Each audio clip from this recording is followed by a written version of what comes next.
4 minutes to the gentleman from Michigan, Mr. Tim Walberg. The gentleman from Michigan is recognized. Thank you, Madam Speaker, and thanks to my friend and colleague. And thank you, Madam Speaker, for your statements. I agree wholeheartedly with you. America is having a fight undertaken for us by the Ukrainian forces. Ukraine is fighting for liberty around the world. It is fighting for freedom-loving countries that want to push back against aggression from any nation, whether it be Russia or China or any other that would attempt to take away liberties from free citizens. I just returned from Ukraine Tuesday night. I spent the Easter weekend in Ukraine.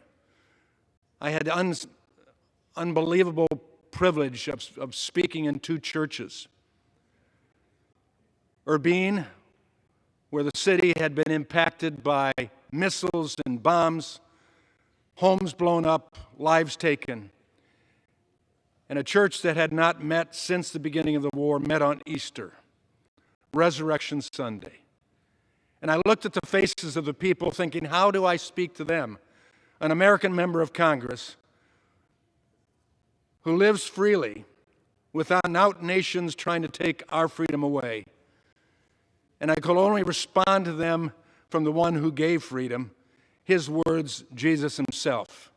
And I looked at the faces of the people, and there was resolve there, and there was a joy that they were doing what was necessary to promote freedom for their land.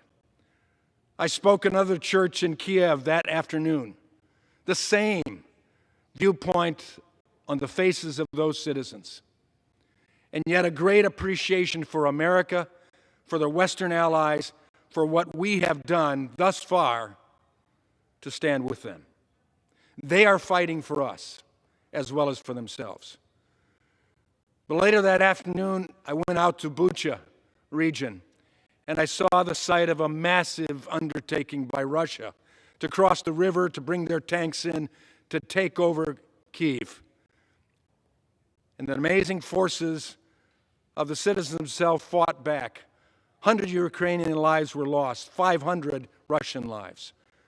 I saw a boot laying there of a Russian soldier with the foot still in it. And I came to understand that Ukrainians aren't killing Russians, Putin is. America needs to stand. I was in Odessa, and I saw the missile strike on an apartment that took the lives of a grandmother, her daughter, and the little baby, 3-month-old daughter of that young lady. I talked to the mayor of Odessa. They're standing firm. The blockade that's on there must be taken away so they can feed the world.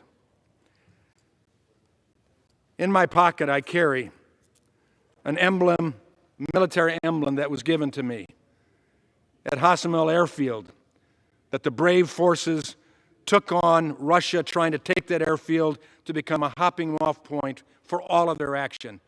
They held back Russia's troops, their elite troops, their elite Marines. The Russian troops took out the largest aircraft in the world that was only used for humanitarian reasons. This bill is necessary. I express appreciation to my colleagues for moving it forward. I express appreciation to our Speaker for moving it forward. It needs to be done. Stand with Ukraine. They've stood with us. God bless Ukraine. God bless America. Madam Speaker, I yield back. Gentleman yields back. Gentleman from New York.